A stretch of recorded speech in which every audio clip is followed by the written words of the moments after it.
Does your premium leather Timberland hurt your ankles? I have got the solution.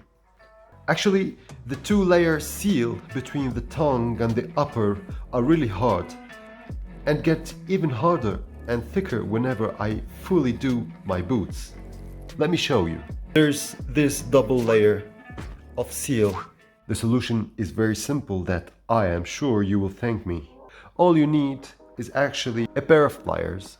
You take the pliers and pinch that a couple of times, but pay attention not to use the sharp edge and cut the leather of your boots. So you take the pliers and try to break the leather. You squeeze it. Just try to do that a couple of times and you're done. You can wear them again without having pain. If you like the video, please like and subscribe. Thank you very much.